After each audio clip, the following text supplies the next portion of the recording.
I'm not going back and forth with a man who thinks that they should be in my position. If you want to be in my position, get in my position. Do you believe that? Bluff City Media presents The Anthony Sain Show on YouTube at Bluff City Media.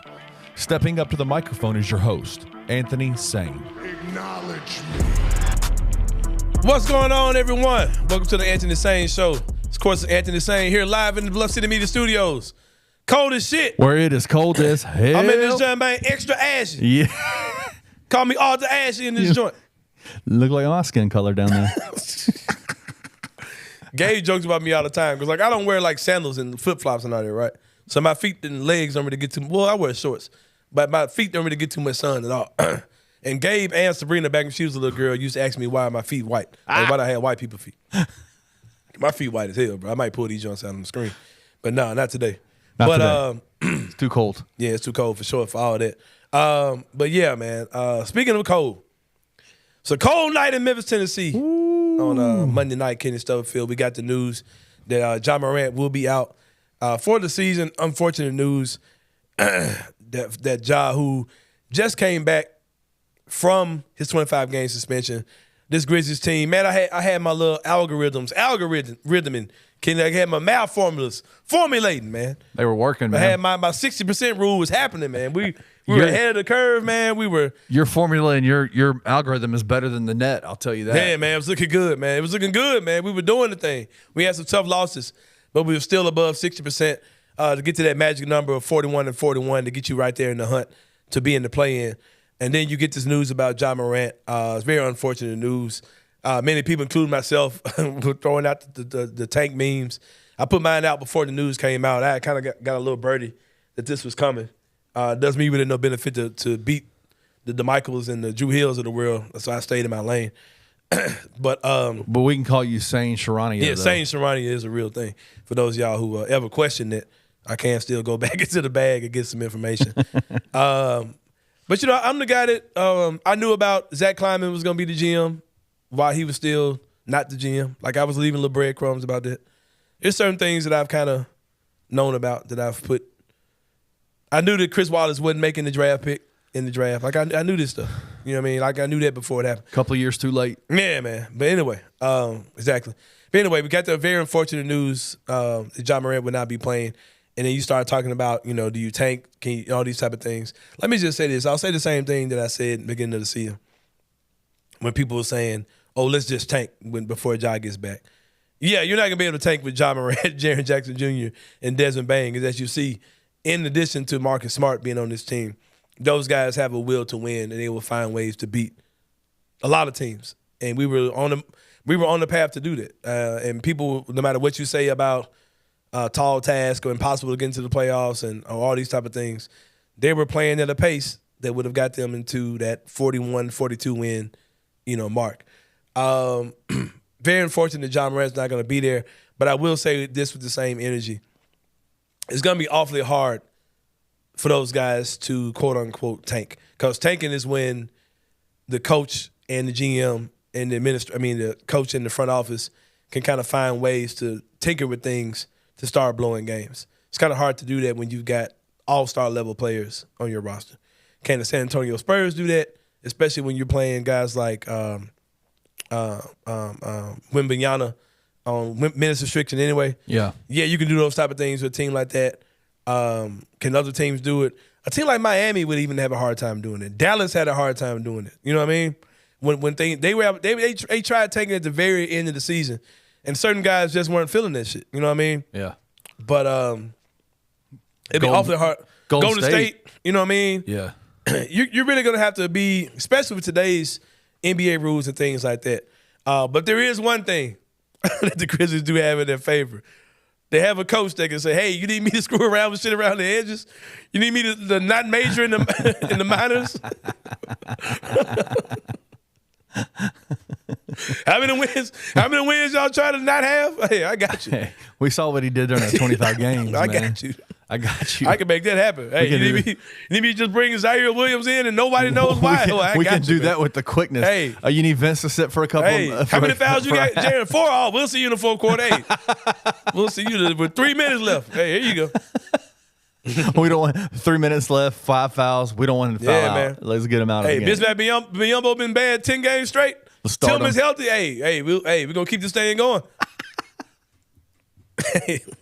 Hey, they will find a way to get to the promised land. Oh, man. I promise you that. But no, man, I think it's going to be very interesting what goes on, man. And there's a lot of people.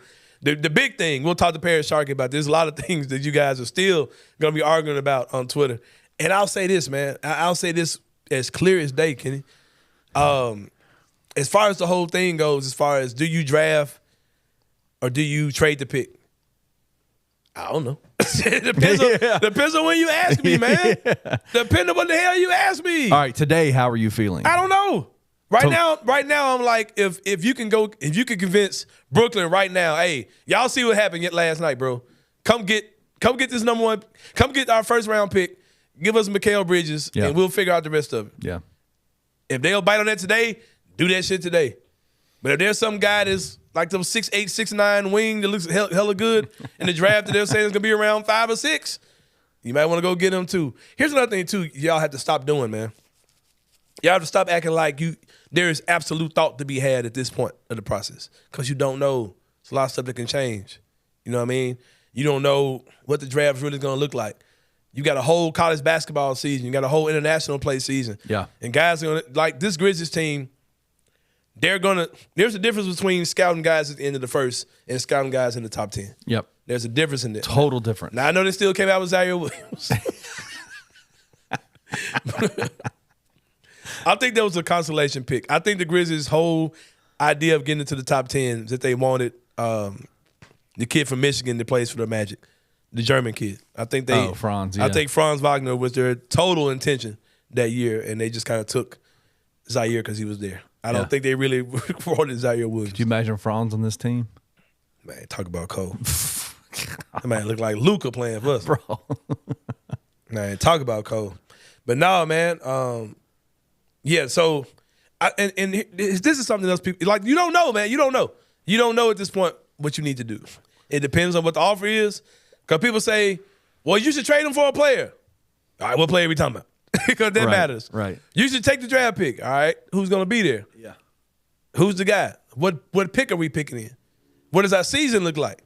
Because this team is going to, we just saw this team beat a Phoenix Suns team that people, even right now, are expecting to come out of the West, regardless of where they are in the standings. Absolutely. If the Phoenix Suns don't come out of the West, there's going to be a lot of people that are going to be pointing fingers at that Phoenix Suns team. Memphis beat them. You don't think Kevin Durant's going to be like, get me out of here if they don't come out the West? The Memphis Grizzlies beat a team without Ja Morant that had Kevin Durant, Devin Booker, Bradley Beal all playing at the same time. Come on. And Grayson Allen was knocking down threes like crazy. Yusuf was doing his thing. Yusuf Nurkic was doing his damn thing, and we went out there and we beat their ass on their home court. Man. So what this team's gonna be, I don't know. I believe in respecting basketball, man. I believe in playing things the right way. You respected basketball last time. You got Ja Morant. Respect basketball. Just let it be what it is, man. Plus, you got a coach he'll find a way to keep y'all around where you are. I promise you that. Yeah, and if you look at the standings, the teams that are behind us are going to stay behind us. I don't think we could possibly go. I don't think you're going to move too far away from where you are anyway. Right. If you really look at the standings, overall standings, it might move because East might get really bad or really good or whatever. So those kind of things could change. But I don't really think. Just as constructed, I don't think you're going to move too much anyway. So just get your first round pick, trade it, or take it. Depends on what day of the week you ask. It depends on what the situation is, and you line up and do it. And like I said, man, it's an unfortunate thing to see Ja go down like this. It really sucks, man. It really sucks for sure. I got a question for you. This question popped in my mind last night, and I wanted to ask you. Monday night was a pretty dark night for Grizzlies Twitter, right? Yep. Like, it was tough with the news of Ja Morant. A few weeks ago, in Ja's first game back and then playing New Orleans again, 2-game winners, did his thing. They were playing well. People were super excited. Grizzlies Twitter was nuts. You are the Grizzlies Twitter proclaimed tribal chief of Grizzlies Twitter. Right. Is it more difficult to be the tribal chief during Monday night or during New Orleans? What you mean? Say it again. Is it more difficult being the tribal chief on nights like where we get news that Ja's out for the season, or when he's hitting game winners? More difficult. No, I ain't gonna lie. Neither one of those are really. Last night wasn't that bad because people were like, okay, this season's already felt bad. You got people coming to you saying, give us something, man. Like, you had a guy, give us something, dude. We're sad over here. Oh, yeah, he was like, what guy you want to draft? Like, dude, I don't know, man. I was just doing the math because of the play-in 24 hours ago.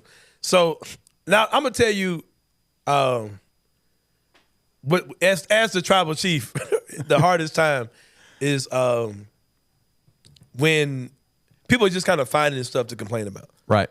Like the Marcus Smart slander that started in the preseason, the Jaren Jackson Jr. stuff is ridiculous. When it's stuff that makes us seems like we're bumpkins, like we don't really, like we're not used to the NBA, and we don't really get how the NBA. Like we're not pro fans. Yeah, it's like, it's like I was here when Powell got here, man.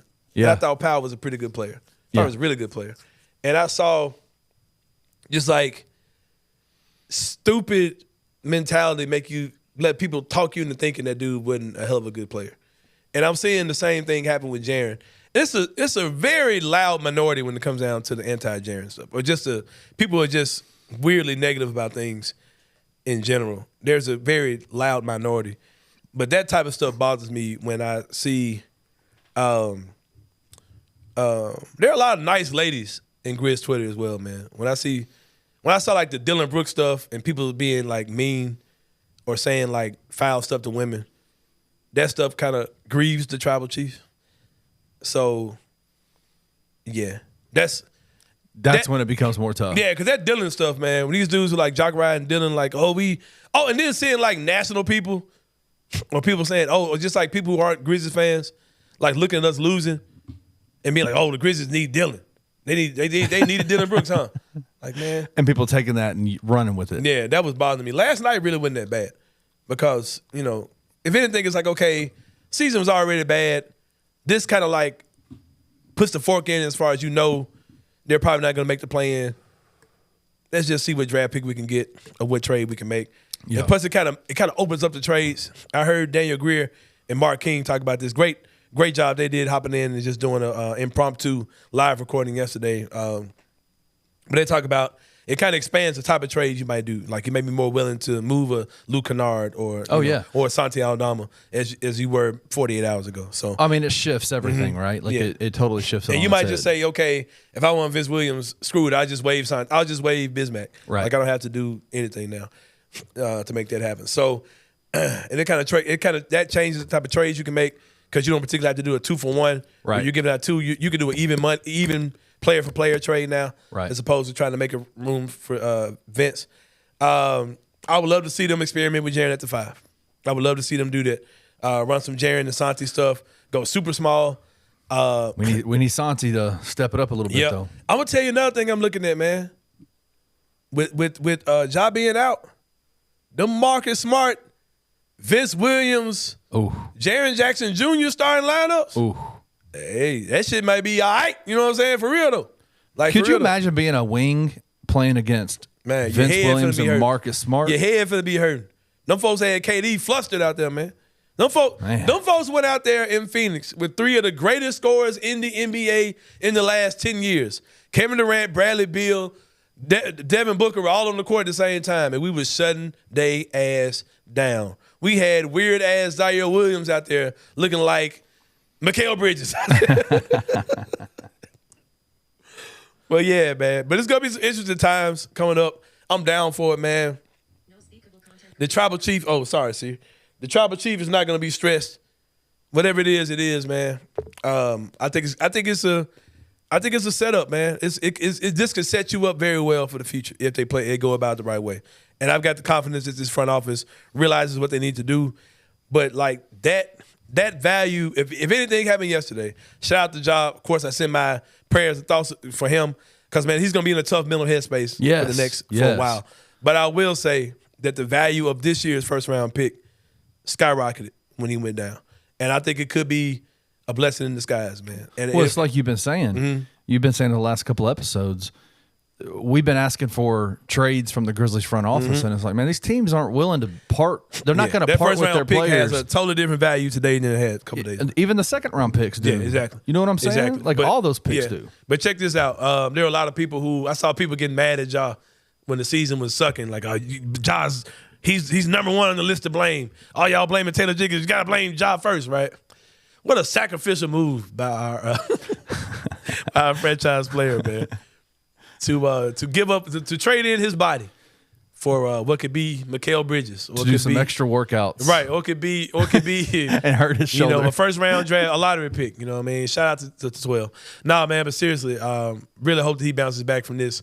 I know it's gonna be tough for him, man. Ja, bro, you know what you are to this city. You know what you are to this fan base, man. And we wish you the best, man. Wish you a speedy recovery.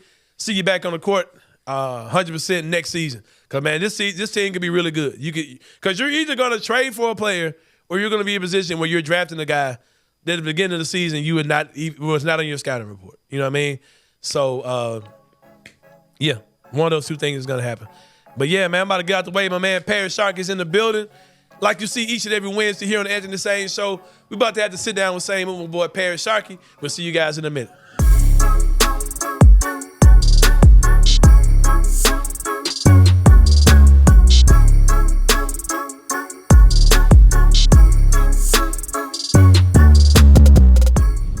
If Naquan Tomlin, if David Jones, and if Javon Quinterly are on their A games, I really don't know if there's a team that can, very few teams at best can beat Memphis if they are playing 100%. Because I just named 3 players. That's not mentioning Malcolm Dandridge. That's not mentioning Jaquan Walton. That's not mentioning Caleb Mills.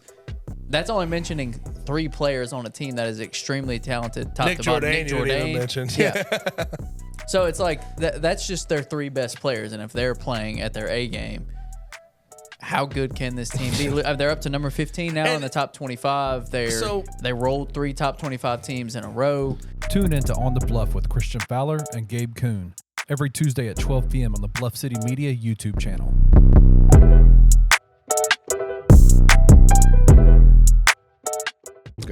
What a huge week from can we call them the 3 Kings? Can we replace the old 3 Kings with the new 3 Kings? Well, they were 4 Kings, though. Yeah, but these 3 are better than the 4. Yeah, I think that's a fair statement. The 3 being David Jones, Javon Quinterly, and Caleb Mills. Through these last 2 games on the road, both in Raucous Arenas, they've combined, do you know how many points they've combined for? I don't remember the number. You actually talked about I know, this right I told before, you. I was very just seeing briefly. how I good. don't remember the number. I do remember it being staggering. Timothy's memory was 126 combined points in the last 2 matchups. That's 63 a ball game between the 3 of those fellas. David Jones leading the way. He was American Conference Player of the Week, averaging 26, 7.5 rebounds, and 3 steals in 2 road games.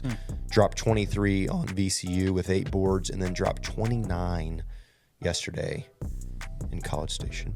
Keep that up. We're going to be tough to beat. Yeah, I mean, what are we talking about? Tune in to Tigers Untapped with TJ Willis and Trey Lasley every Wednesday at 3 p.m. on the Bluff City Media YouTube channel.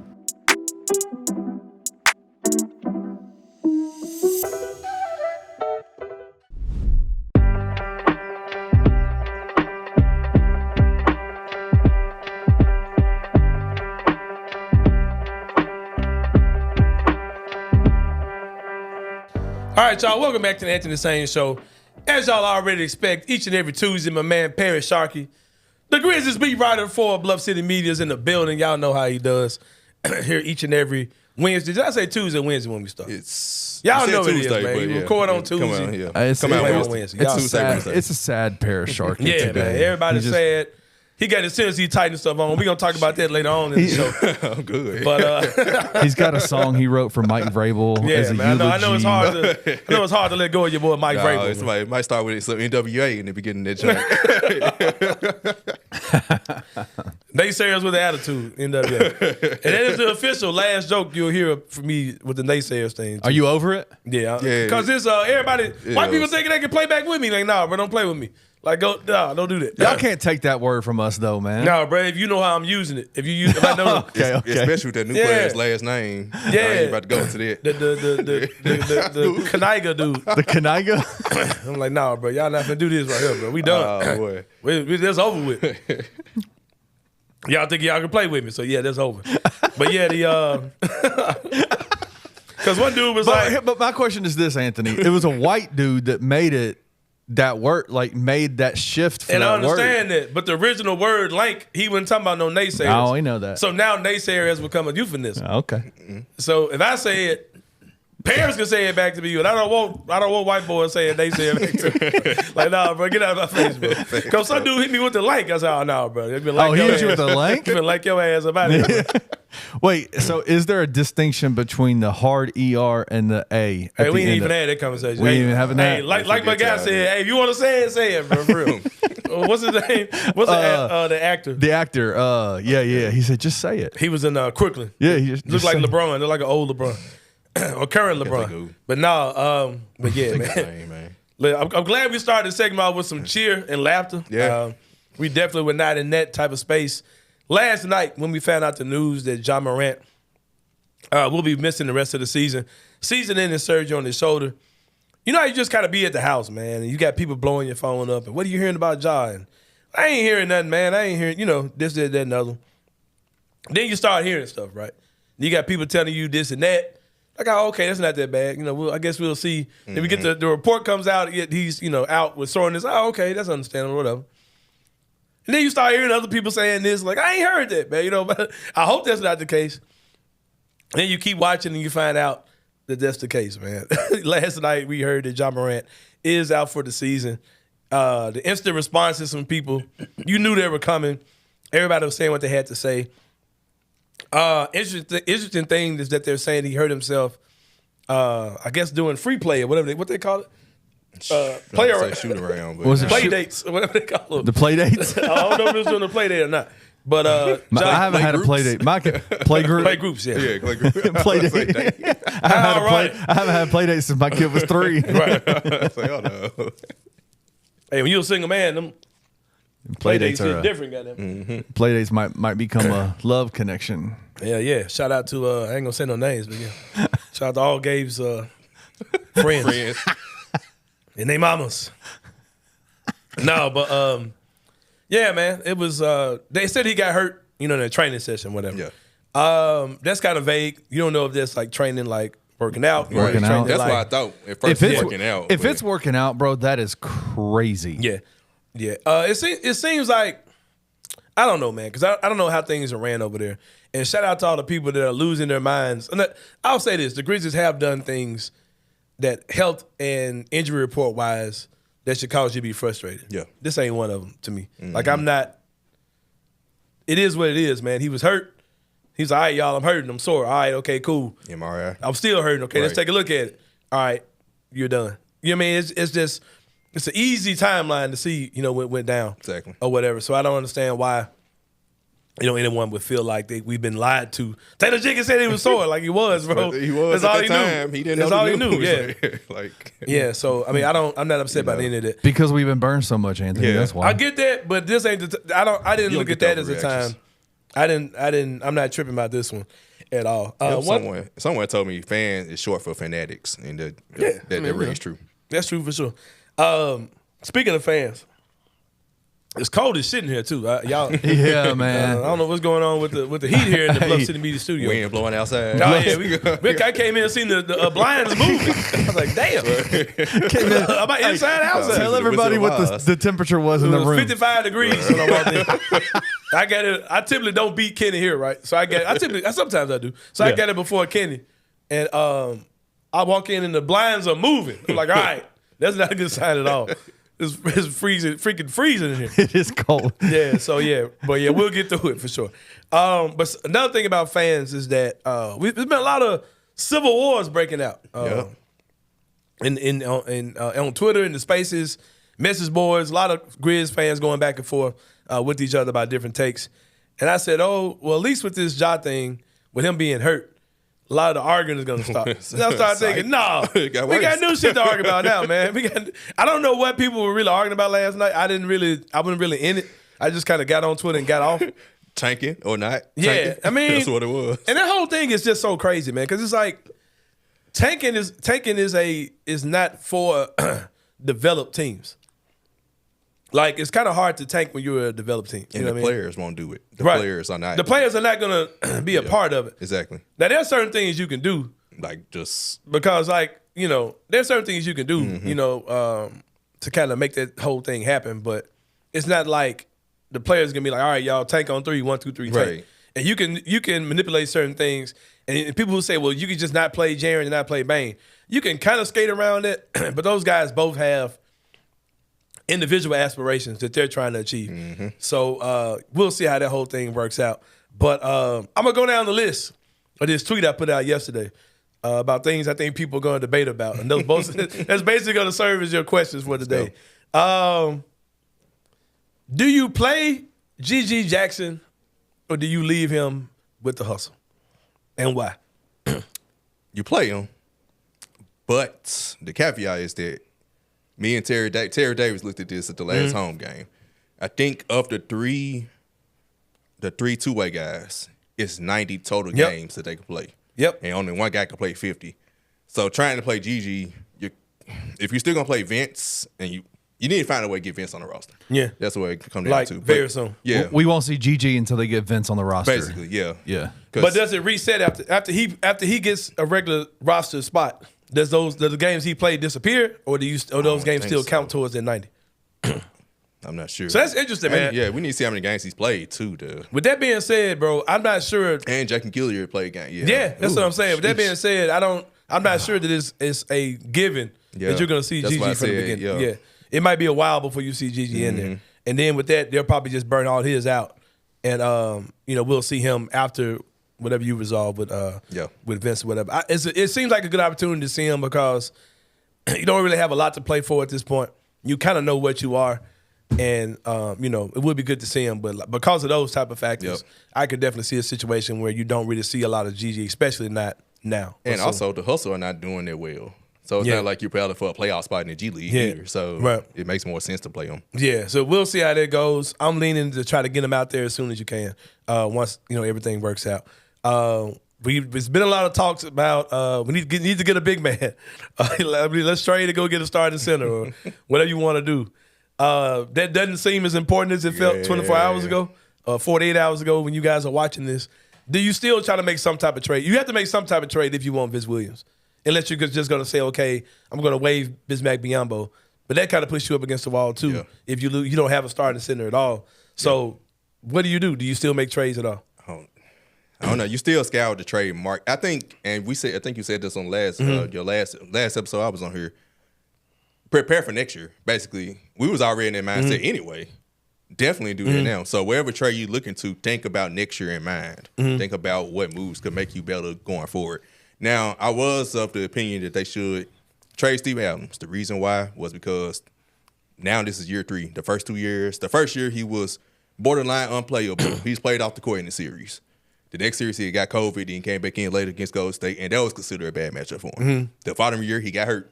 And now this year he hurt. So it's like for 3 years he was pretty much not reliable when you needed him the most. Yeah. But due to this injury development, they would probably just go ahead, running back next year, healthy Steve Adams, healthy Brandon Clark, healthy John Morant. Don't worry about bringing Brandon Clark this year. Bring back Brandon Clark this year now, and just go ahead and roll that next year. But I still believe they should still think kind of forward thinking, like really, really think about Steven Adams right now. And really think about what you need to do at center going forward, because if you don't believe he's going to come back, like fully, because it's still not even, a sure thing that he's going to come back and be himself. So you have to really have to assess that right now. Yeah. If you hear a lot of people talk about, like, okay, do the Grizzlies move Marcus Smart? Like, is it smart to keep him, or do you try to keep him around, for years to come? Right. But not many people are asking, does Marcus Smart want to be here? Because when he came here, it seemed like a situation where this could be a team that could compete in the West, and where he could possibly get to the finals, those type of things. But if there's a different outlook here, what do you do if Marcus Smart comes to you and says, hey, can y'all move me? I want to be in a situation. I'm used to winning. So what if that type of situation arises? Because I'm looking at this for real, man. Yeah. I think for a guy like Marcus Smart, you can solve a couple of bench problems. Yes. Yeah. You could probably turn a starter into 2 solid reserves. Yes. Yeah. Can. Like, so that's what I'm looking at with him. And I've stood up for Marcus Smart with a lot of people who want to argue. Shout out to my guy, Zach, what's his name? Oh, God. Zach. No, Zach No Randolph? No. Oh, okay. I was about to say, no, my guy Zach, man, he's a musician. Oh, Myers. Yeah, Zach Myers. Zach Shout out to my Myers, guy, Zach Myers, man. that's him. Me and him been talking about the whole Marcus Smart thing because he been on Marcus Smart ass. Y'all are funny, man. He been on Marcus Smart ass. Yeah. I've been shooting him the Kobe Bryant. The look that Kobe like when he was looking at his kids, like you talking too much at church or something. That meme. I've been shooting that to him every time Marcus Smart has a good game. But yeah, man, I think that's just something to think about. Like, what do you do with Marcus Smart if he says he wants to get away from here? Because I've always been the guy who says Marcus Smart could be a casualty where you could, especially if you think Vince Williams is a guy who could be your starting wing defender, your starting small forward. Yes. If you think that's who he can be, Marcus Smart's a guy that you probably could get 2 solid rotation players for. Can I ask a question about Marcus real quick? Go ahead. So his contract is he's got 3 years left on his contract. Does that, because I feel like his best scenario for the Grizzlies especially would be to trade him at the deadline for a playoff team, because a playoff team is going to want a Marcus Smart for the playoffs, right? Yeah. Right. But does that 3 years make those playoff teams go, man, we're just not really willing to put that much capital into a guy. We just want you for the playoffs and then move you out. I think teams He will. has a tradable contract. Yeah, he has a tradable contract, and I think there are teams that are good that would want him around for a while. A team like the Lakers, LeBron would be like, all right, he'll be here as long as I'm here. They revamping some stuff over Yeah, there. so yeah. No, that's coming. There are a lot of teams that I would like to receive phone calls for Marcus Smart. I mean, and I'm a Marcus Smart guy, but Yeah, like I me said, too. I think for the greater good, you may want to explore. If you can get off that contract, you're good, bro. Yeah, especially if you could turn it into a couple of guys that can play. Yeah, I think if your name ain't Bane or Jaren, and of course Ja, you can. Yeah, I think I'm in the exact same place right now, as far as that goes for sure.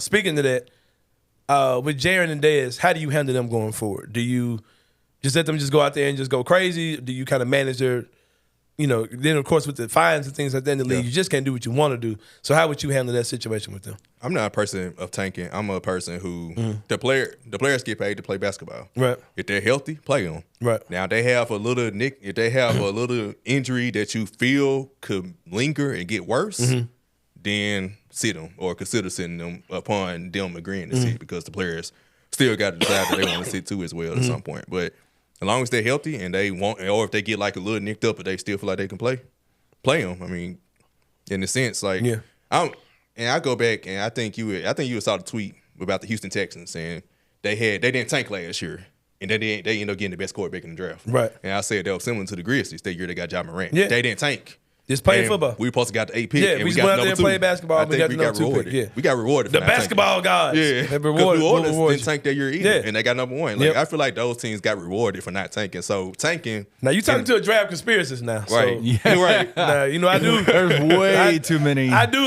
believe that that they literally were rewarded for their efforts. Really, I those really seasons, believe that. for sure. Like, 100%. Like tanking. It's not like the NFL where you get a number 1 pick if you lose out. Like they ain't gonna work. You still it's lottery Right. balls and all that to go with Right. it. So Speaking of lottery balls, we got a lot of dudes that were taken with first round picks that are pretty ass on this team right now.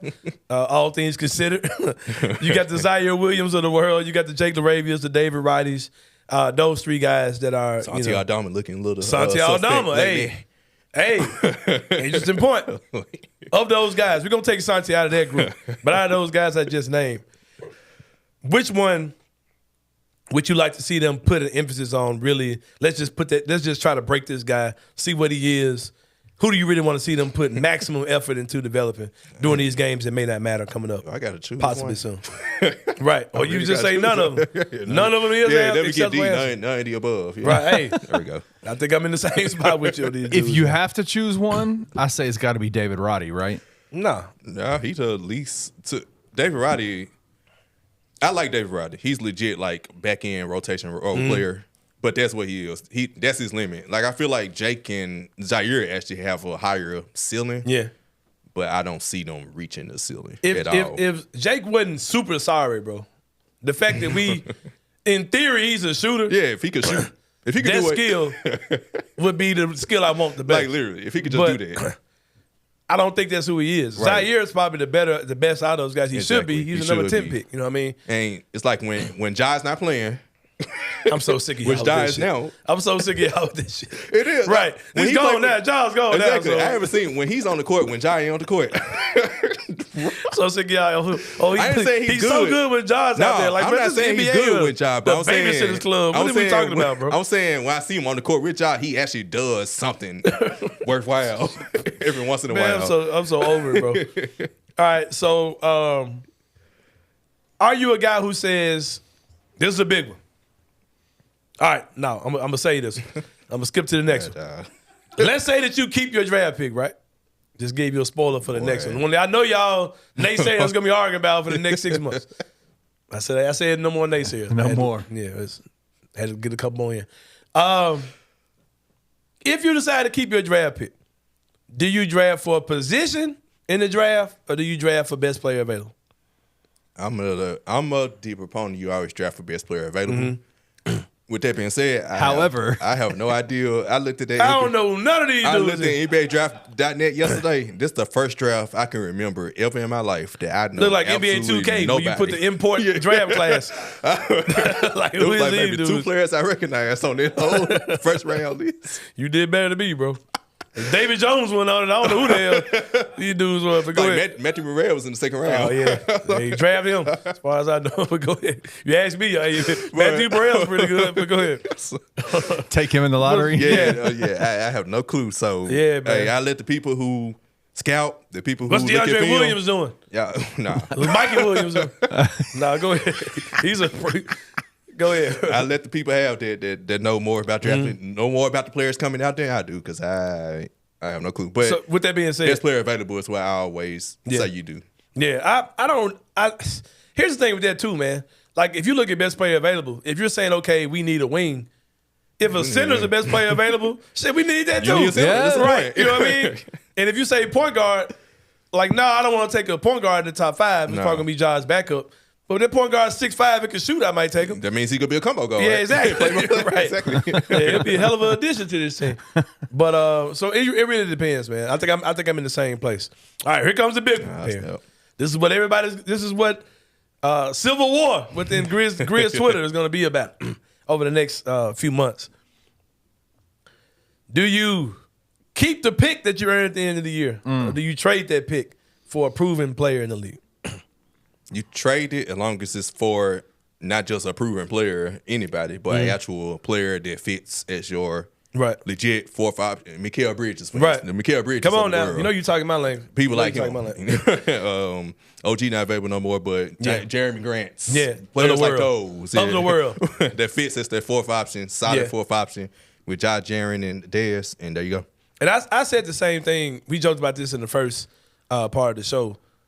My thought on that will change according to the day. Like today, my thing is go try to get go trade the pick for somebody. That's gonna change a lot with me. Just to let y'all know, it just depends how the season goes. Like it depends on what type of draft pick we're talking about and what type of player we're talking about. I think anybody who has just a super solid stance on it at this point, you're just overthinking. Like you're not really considering a lot can happen between now and then. You know Or what if I mean? it's an international player in the draft with the last name that ends in IC, Doncic, Right. Jokic, or those Right, type. who they say is rising. I'll Yeah, say you take a better, chance on one of you them better get him while type he guys. rising. Yeah, exactly, man.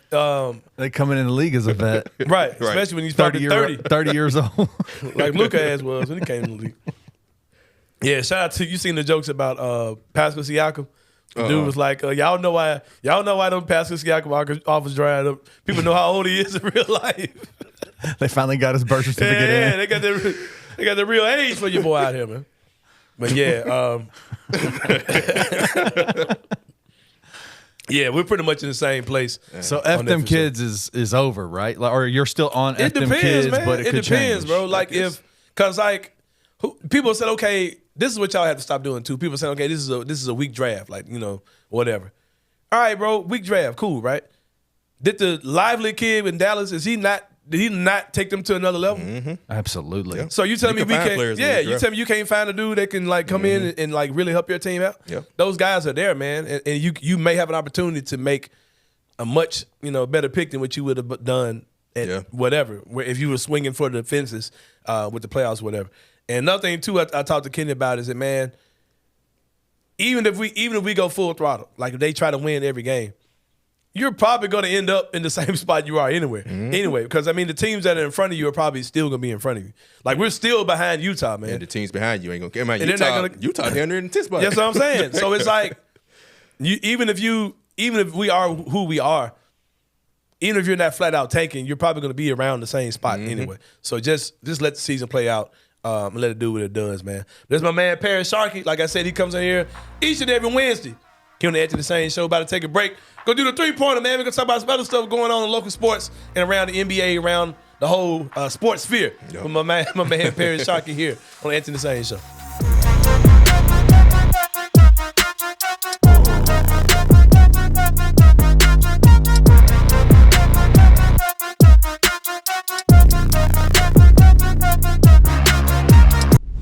JJ Taylor and Mikey Williams are both in the transfer portal. You and I personally kind of been clamoring for this for a long time. Let's call it what it is. There is no need for this team in this scenario with what they did in the transfer portal, with what they have going on. There was no reason in the first place for them to come to campus. If Penny wasn't so loyal, he probably would have cut ties with both before they got on campus. I think. No. I think, though, Penny handled this really well. I think it's also very revealing of Mikey Williams and J.J. Taylor's character to a certain extent. There are very few universities in this country that would have stood behind Mikey Williams For sure. with 9 felony charges for assault with a deadly weapon. Yeah. They're very few. And how does he repay the university and Penny Hardaway? Mount. He gets the hell out. Tune into On the Bluff with Christian Fowler and Gabe Kuhn every Tuesday at 12 p.m. on the Bluff City Media YouTube channel.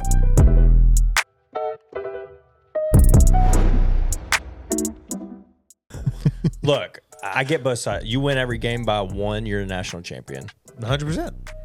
In order to make that path to a national championship a little bit more in your favor, it helps metrically to beat the dog piss out of the teams you're supposed to beat the dog piss out of. What is it? Does it? Because all we're doing is falling down the net. This dude's big ass truck certified.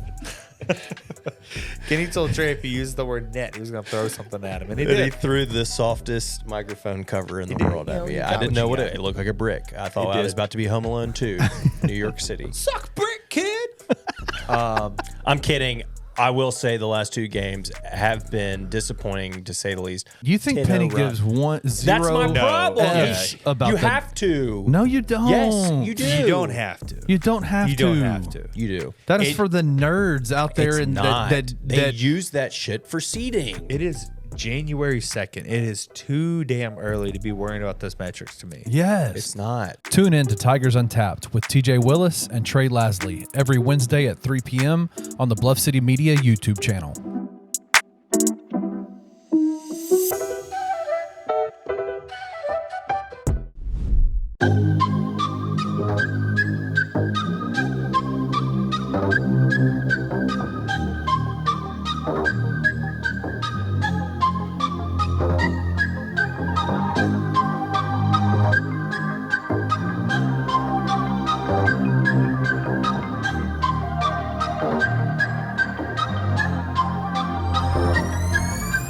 All right, y'all, welcome back to the Anthony Sain Show. Here for the 3-pointer with my boy Paris Sharkey. You know, every time he come in on a Wednesday, he hang out with me. We do the 3-pointer together. Number 1, go get this out the way, man. Your garbage ass Tennessee Titans, man. Got Fired, rid of a garbage ass coach. Yep. Yeah, got your boy, the Trump stomper himself. Exactly. Mike Vrabel. Got him up out of here. Folks are pissed, bro. Yes, Yeah, why y'all it's fans split mad down as the if middle. Why y'all fans mad as if y'all ain't been ass for the last 2 years? Look at the Grizzlies, Taylor Jenkins. It's Same people. Exactly. I got you. I saw Sean Coleman put a tweet. I said, man, I can just switch. Said so too. I can just switch the words out. I can just switch the names out. This is the same shit, bro. Yeah. I think Chris sense now. Chris wrote to him on Twitter and said, "Man, I can't wait to see your reaction when Taylor gets fired." It's gonna be the exact same tweet. The exact same tweet, man. Bookmark that chat. I'm just gonna change the words on this. Just gonna put Taylor Jenkins on top of this. Right, Control V paste. Control paste. Yep. Then hit find and replace. Find Titans and replace it with Grizzlies. Yeah, man. Shout out to my boy Sean Coleman for sure. Man. But yeah, man. So I clearly don't give a damn about much that has to do with the Negroes for Lease League, aka the NFL. Anyway, but so you tell me why? I hadn't heard that one before. That's good. You tell me why? Cause at least the NBA, got to pay us, man. At least you got to hold us to your word. In NFL, you just got a brother. Anyway, Yeah. you tell me why. It's a good thing for your Tennessee Titans. Your Nashville Titans. Mike Vrabel was one of the most stubborn coaches ever, right? And garbage is big because he's not really. He ain't a bad coach, but anytime guys start saying this, I'm saying you're not a bad coach, but It's time to get him out. It's probably time to get fired, right? Y'all write that down. Good for later reference. Right. All right, go ahead. It was good. It was a good run. What, 6 years we had him? The first 4 years. It don't seem like y'all had him that long. Yeah, 6 years. Yeah, it don't feel like because we're in the playoffs. It wasn't Fisher to him though, was it? Huh? Did y'all have some other dude that's kind of like a meathead coach? It was Fisher to him? No, we had two coaches now. We had like 10 years when we made the playoffs. So we had two coaches, Mike Munchak and Mike Mularkey. So we like Mularkey is the guy you're talking about. Mikes. Mike Munchak, Mike Mularkey, Mike. Enough of the Mularkey. Yeah, not enough Mikes. We don't need no more Mikes as head coach. But, all right. Yeah, basically, man, it was time, bro. Like the last 2 years, everything just fell out, and everybody wanted to blame me. Kind of like the Grizzlies fans, you blame me on the roster versus the coach. Mm-hmm. Two things can be true.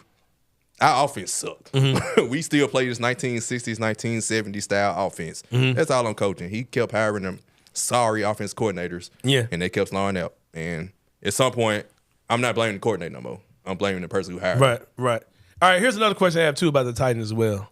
So I'm watching something, and Derrick Henry is, like, giving a farewell speech. I'm like, okay, what the hell happened? He's a free agent. Oh, so you basically tell y'all, I'm gone. Yeah. I'm out of here. He's probably gone. Why didn't y'all trade him?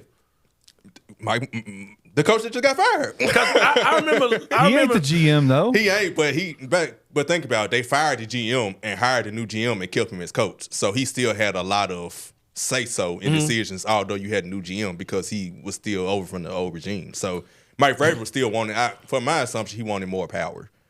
And obviously they didn't want to give him even more power, but they gave him some power, like not. All right, I got two follow-up questions. All right, so he was a holdover from another GM, right? Yep. So why is anybody surprised he got fired? Like, that's typically what always happens.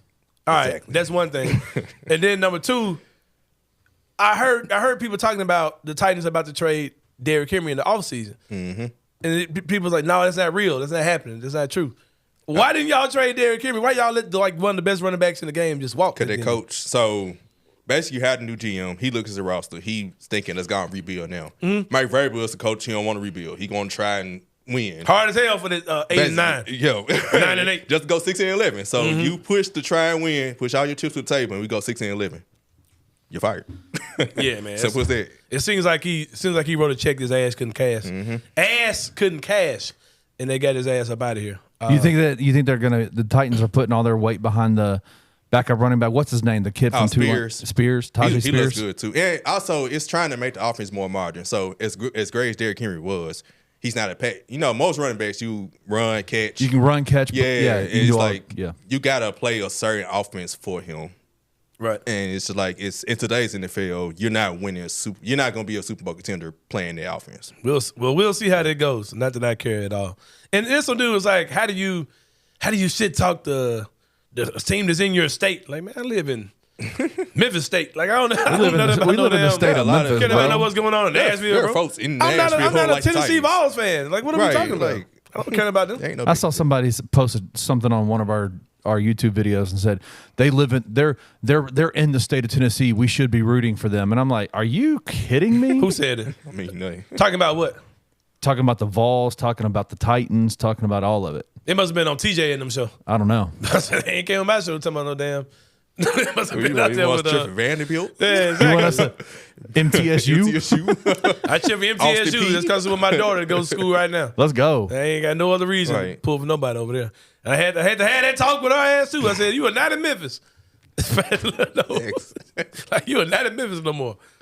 Shit. But no, man.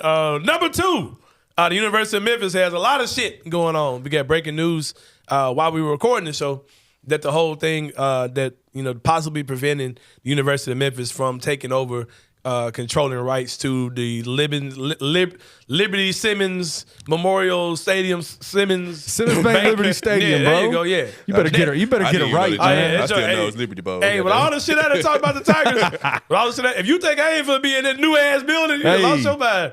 Hey, when is that ball gonna be ready? 25. Yeah, I'm about to say, you got Oh, two for years. real? Well, one Oh year. yeah, I'm gonna be in that joint, flying my ass off. It's gonna be nice, bro. Hey, it might be the place to be, man. It's gonna be the place to be. It better be. Yeah, for sure. I'll be in that joint for real. I gotta get my Tiger gear. I got my jaws with the stripes on the bottom. There's gonna be some Tiger stripes when I pull Let's these go. joints out, man. Let's go. But yeah, man, I would definitely be checking that out. Big news for sure, man. There was some little slight drama with that, but we did find out that it is official. Also, University of Memphis had wins over Tulsa and SMU. Hey, Anthony, real quick before you move on to that, I got one more thing I to don't want say. to talk about nothing that's got to do with football, man. No, listen. All right, go ahead. This is kind of bringing our show into it. Guess who the final vote that had to be gotten before that deal was made solid today? Who? Fred Jones, baby. Oh, she better quit playing. what's up. Better quit playing, Better that, quit man. playing with Fred, man. Boss. Hey, what he Boss. said? Hey, he said Hey. when grown people talking, I get quiet. Because he knew he was one of them grown people at the end Do of you the know day. what? Do you know what was the final deal that had to be made to make sure that this thing was going through? He had to get his lease taken care of. He had to get his lease taken care of. Yeah, for sure. And that was business. it. Man, And y'all- they said you don't bring Fred in, it's over. Yeah. I'm business. Hey, don't get it twisted, bro. The biggest event that happens in that building and will happen in that building is the Southern Heritage Classic. Like, I saw the Liberty Bowl. That wasn't it. That wasn't it. Shout out to the people at the Liberty Bowl. No. So there's a classic, bro. It's a whole event for sure. Right. So I'm glad that everybody, all parties involved, are able to keep this thing going, man. The new building gonna be off the chain, for the M. So it's gonna be exciting times for sure coming up in the next year or so. Also, University of Memphis, like I said, big win over Tulsa and SMU, big because it was tight as shit. Well, it had me scared. I'm like, God damn.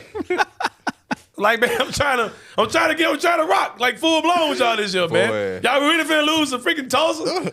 Y'all really finna let SMU beat y'all? Hey, man. What about Port Mildred's heart, man?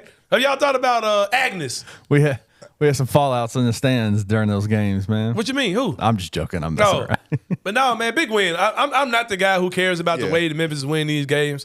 As you can see, college basketball is effing crazy. FAU has lost to Florida Gulf Coast and and to Bryant. the Charlotte, And to Charlotte. And Charlotte? Oh. the 94s, the And to- 49ers, and whatever to they are. see that. And to Bryant. I Yeah, mean, man, come on. Brian's breakfast on summer. Yeah. And just to Their think, team. if we had lost any one of those two games, that wouldn't even been a bad loss. And I'm gonna say this: I try to stay out of college basketball conversations because y'all sound 'Cause like it's wild. Y'all sound like lunatics Yes. 9 times out of 10. Yes. I try to stay out of y'all business, man. I try to just worry about the big team in the city, not the city's team, but The pro team. I worry The- about the pro team in the city. I try to leave y'all to y'all shit, man. the city's team. Yeah, I leave the city's team. I let the city's team. Hey, trademark this shit. Whatever make y'all sleep better in life.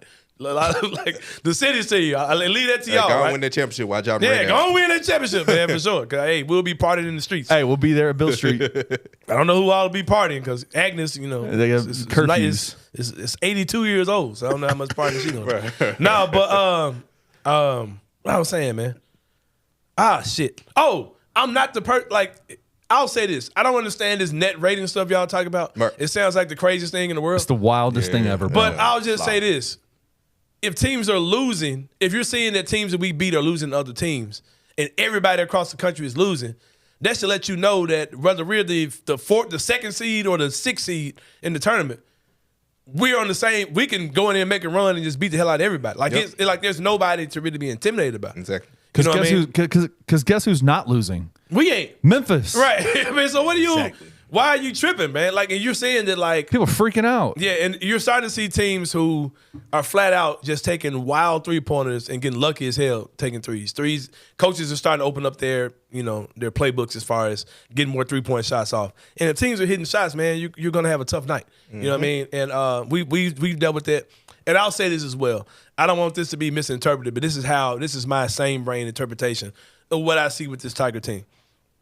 We are a very talented team. Very talented team. From 1 through 10, there are 10 dudes that can really play basketball on this team.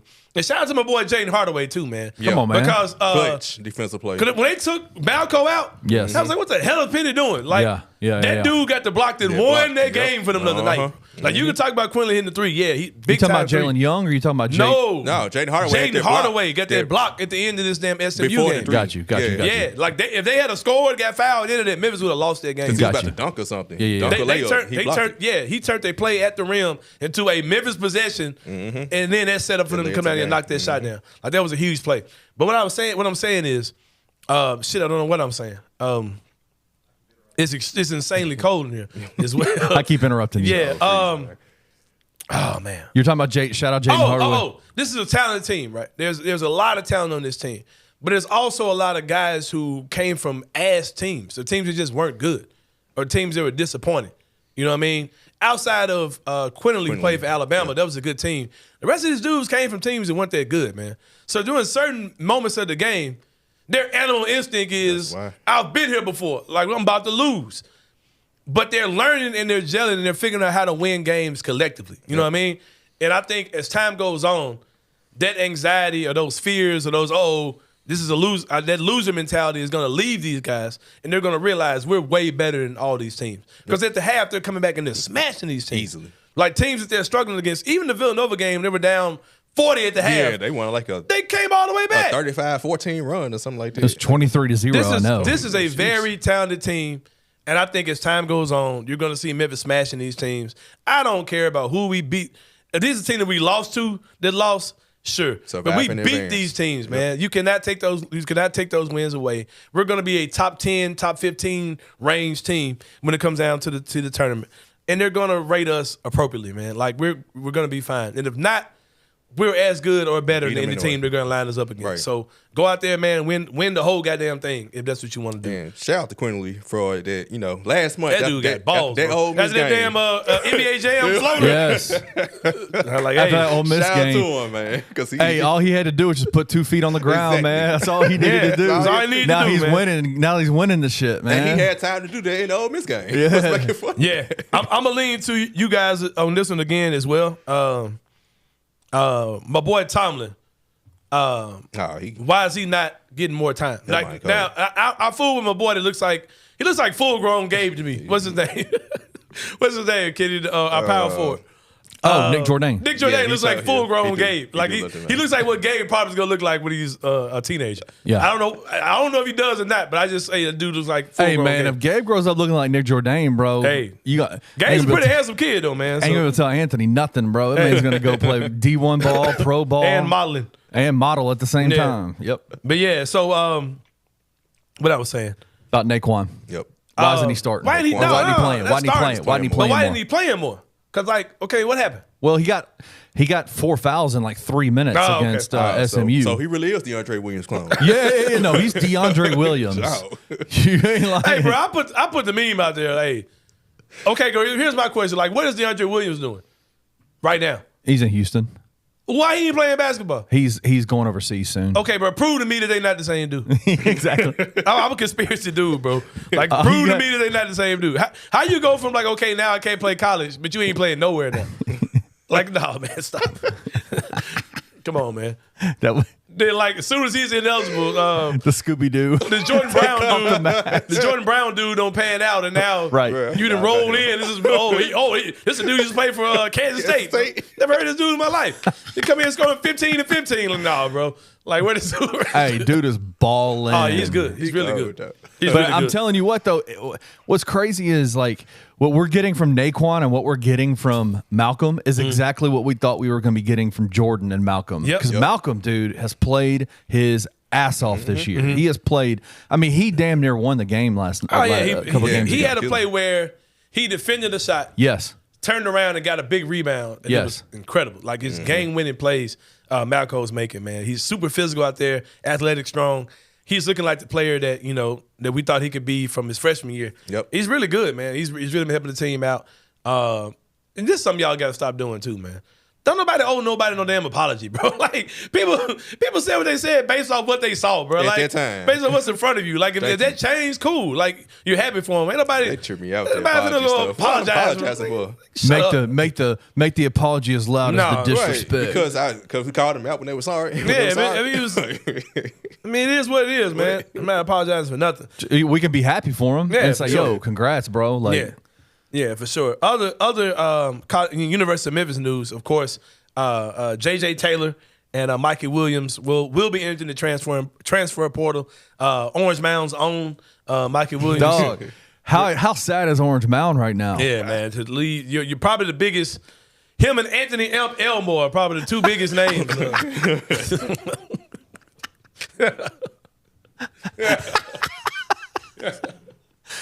Oh, you wild! Hey, we still have people commenting on that one clip that you did about Mikey. Still saying it's not funny, bro. It's not funny. How dare you say stuff? I don't understand why people don't get the stuff that I be joking about. It's just jokes, man. And We're it's having like fun. But it's based on something that really happened. Like Yeah. he owns a house in Orange Mound. Yes. Like, so what are y'all mad about? Like what? He owns a house in downtown Memphis and a house in Orange Mound. Oh. So why are y'all mad? What? Oh man, why you try to associate a kid who did that with the Mound? We ain't all know, bro. He lives in your community, in the fam. Mound, bro. Man, bro, you better get me started because these fake woke blackity black, man, bro. You are not more in tune by anything black than me, Go bro. on, get your Cat Williams on. Bro, these dudes be killing me, bro. Like Yes. for real. Yeah. Bro, and I'll say this, I'm gonna get my shit off. I'll move on to the next point, bro.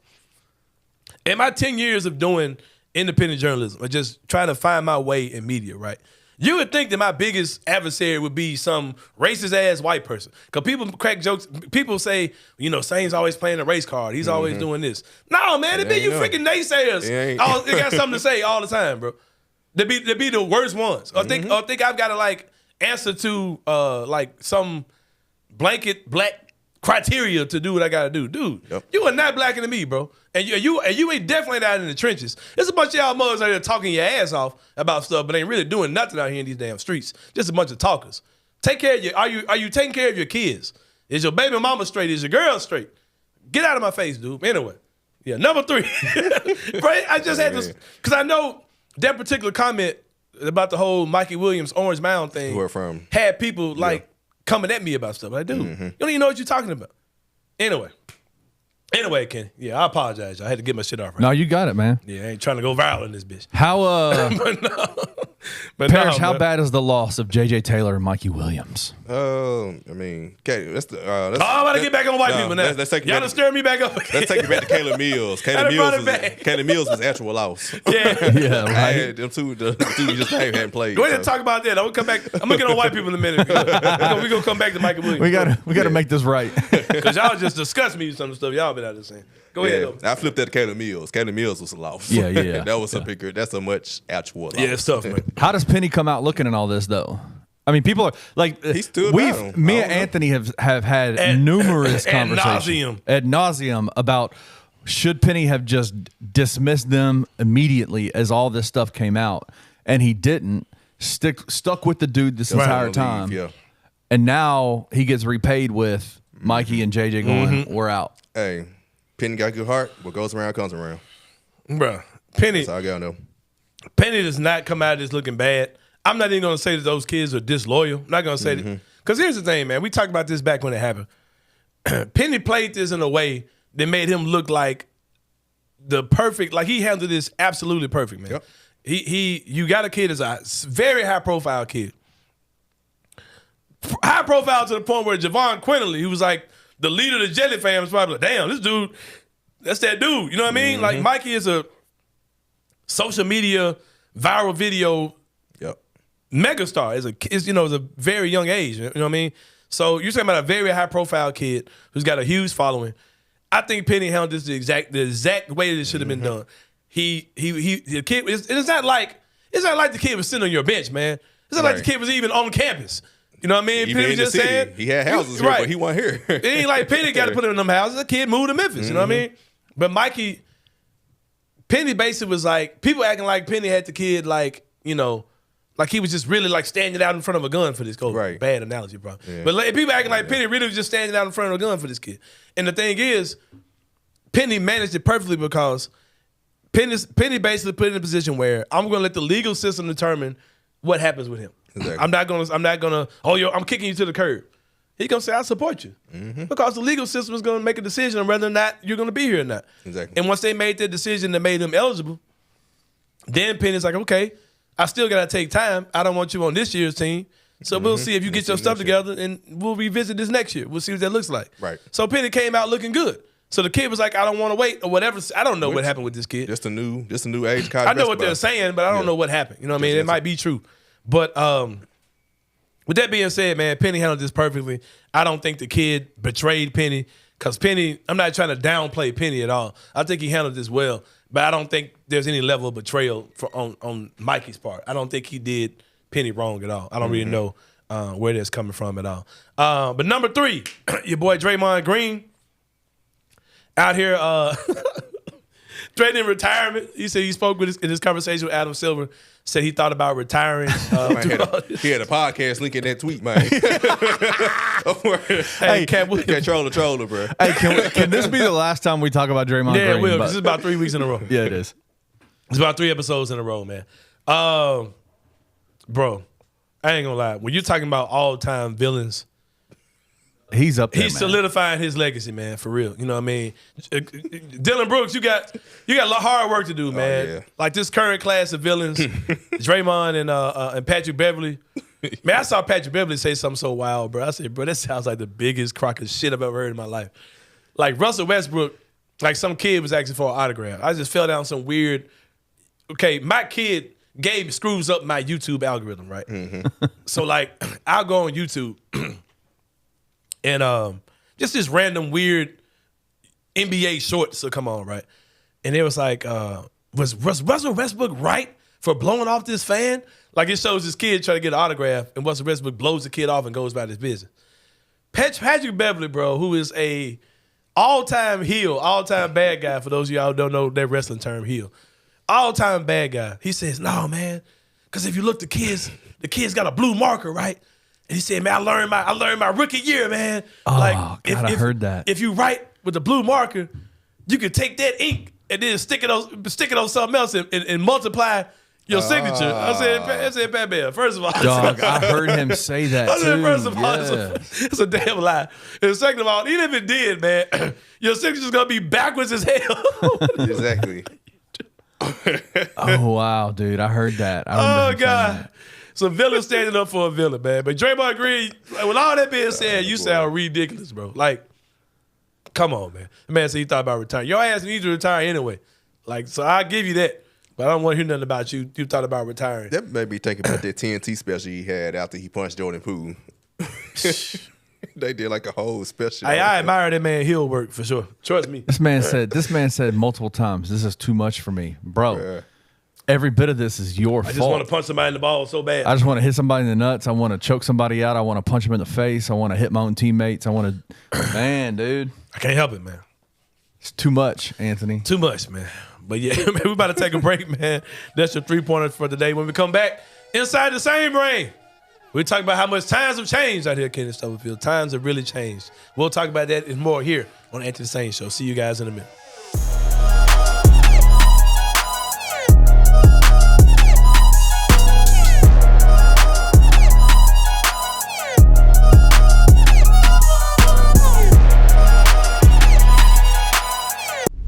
Memphis is barely a top 50 team in both net and KenPom. This is a team that is 13-2. They are the number 13 team in the country according to the AP Top 25.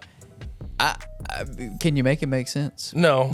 Memphis is second in the country behind Purdue with the amount of quad 1 and quad 2 wins they have, yet they're at 48. Yeah. And SMU, who they played, was 39 going into that game. After they lost, they're still ahead of the Tigers with more losses, with less quality wins. The fact that Memphis is behind SMU tells me that that is the most arbitrary, uninformed, confusing metric in just about all the sports. How should fans react and respond to the net? Why does it matter? I think at this particular moment, with where we're at and how the net rankings are shaking out, in one ear out the other, Yeah, just let it ignore go. it. It doesn't Let it matter. go for now. Tune in to On the Bluff with Christian Fowler and Gabe Kuhn every Tuesday at 12 p.m. on the Bluff City Media YouTube channel.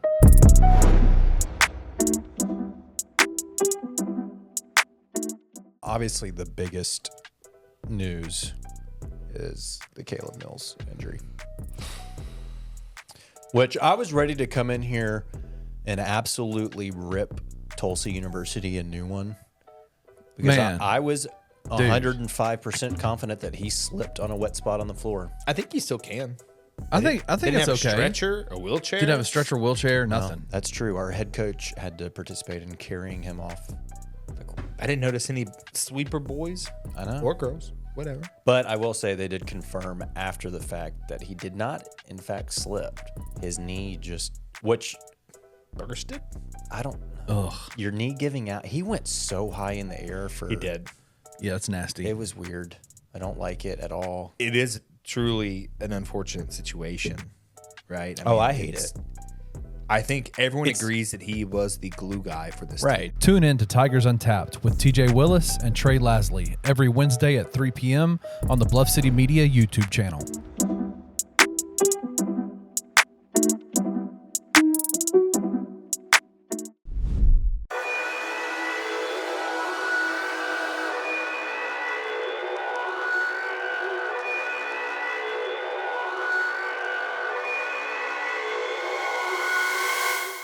All right, y'all. Welcome back to the Anthony Sain Show. My boy Paris said he's gonna do this final segment with me as well. He's gonna get inside the same brain with me. If y'all wonder why we're rushing, it's cold as shit. There's some scary ass winds going on outside the window. miles an So hour. y'all get an abbreviated version. Because we trying to get to the hell house. up out of here. Yeah, but inside the same brain. I had something else I want to talk about. But on the way over here, I changed my mind when I felt this wind. It took me back to when I was in school, when young Anthony Sain was in elementary school at whether it be Alton Elementary, shout out to the Bees of Alton Elementary School, or Willow Oaks Elementary School, shout out to the Owls of Willow Oaks. That's something else too.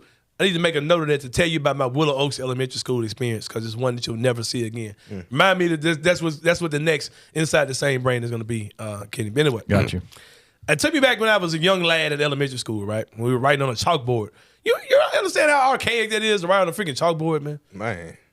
All right, anyway. I never was good at writing on a chalkboard. Imagine how screwed up our lungs probably were for all the damn chalk dust. Asbestos. Your little Right. squeaking. Good God, man. God, dog. That noise. Nobody's Ugh. like, man, hold on, man. Just scrap this. Let's use these dry erase boards. Like, why did it take so long? Anyway, man.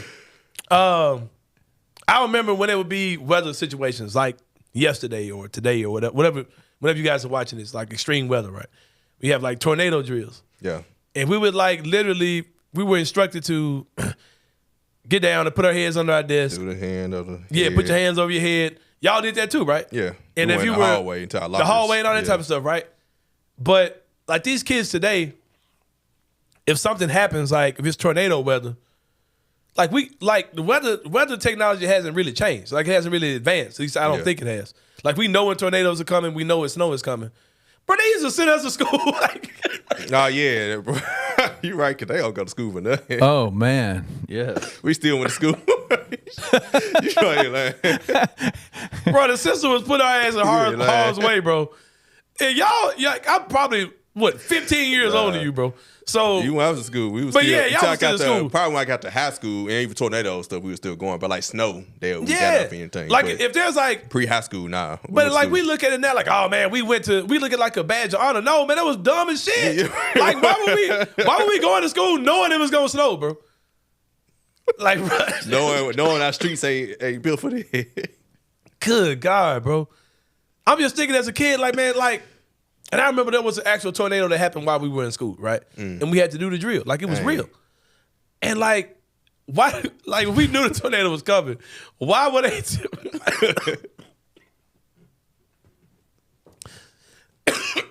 Wild times back in the day, man. Damn.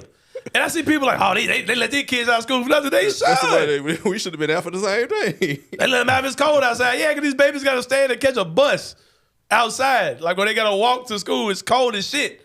Yeah, shut this shit down, man. Like what, bro, we used to be. But I saw a post about this on Facebook that really made me think about it earlier today. But it's crazy, man. And I had time while I was working at elementary school. I'm just gonna make the whole thing go from funny to somber now. But it's crazy because we were in school. We had earthquake drills, fire drills, tornado drills, and the fire drill and the earthquake drill were pretty much just no, they weren't. Earthquake drill and the tornado drill. Yeah, they were pretty much tornado. They were the exact same thing. So we had those drills. When I started working as a TA in an elementary school about 6-7 years ago, there was a new drill that hurt me to my freaking heart, man. Man, bro, don't even talk. Man. Wait. Intruder drills. Active shooter drills, bro. You know that's a real thing. Yeah, it should be. They do it all the time. And that was my job as the TA was to teach all the kids in the school, take them through all the drill trainings, which included intruder drills. Yeah. Bro, and I was like, what the hell is this? Real. Do you know what they're doing now? They have a teacher or a TA acting as if they are the active shooter And run a drill. and run a drill. And they got to like put the kid who sits by the door. It's your job to put the safe or to close off the window so nobody can look in your door. That is and do all this other shit. That is fucking traumatic. Oh yeah, man, it's crazy. It's the time we live in, though, bro. But yeah, it's this warranted. Time we live in, man, for real. But yeah, man, they were putting us in harm's way like a motherfucker back then. It made me think about that. I'm like, yeah. Bro, we needed that because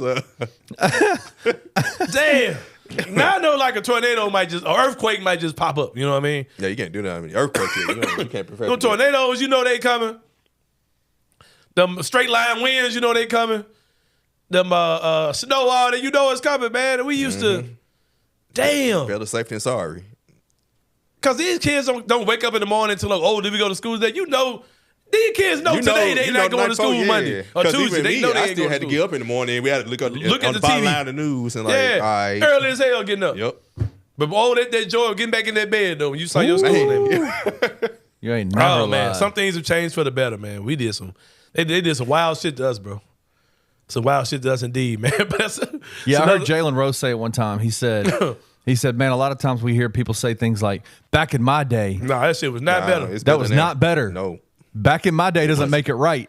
Exactly. And I remember like there was like a kind of like a unexpected snow to hit when it was kind of hot outside. Like it was like damn near March and we had a unexpected snow came, right? And I remember the hell it was just getting home that day, like the pickup. I was like, did y'all not learn? Like, to realize that maybe y'all should like, if y'all know this weather's coming, to shut school down early. Like, 'cause I remember it being super chaotic, like getting home today. And it's like, bro, like, they do things a whole lot smarter now. It's like we did some real archaic shit back in the day for sure, man. But yeah, it's been another episode of Anthony Sain Show, man. Paris, appreciate you rocking with me today, bro. We had a good time laughing, talking about a lot of things going on. Of course, John Morant is out, man. So I guess laughter is good for the soul. Laughter's the best medicine, man. Yeah, man. So for Kenny Stubblehill behind the glass, for my man Paris Sharkey, it's Anthony Sain. We'll see y'all next time, and we out. Thank you for listening to the Anthony Sain Show. If you enjoyed this episode, leave a rating and a review wherever you download your podcasts. Also, like and subscribe to Bluff City Media's YouTube page. For comprehensive coverage of Memphis sports, head over to www.bluffcitymedia.co and find out how you can become an insider. We will see you back here next week.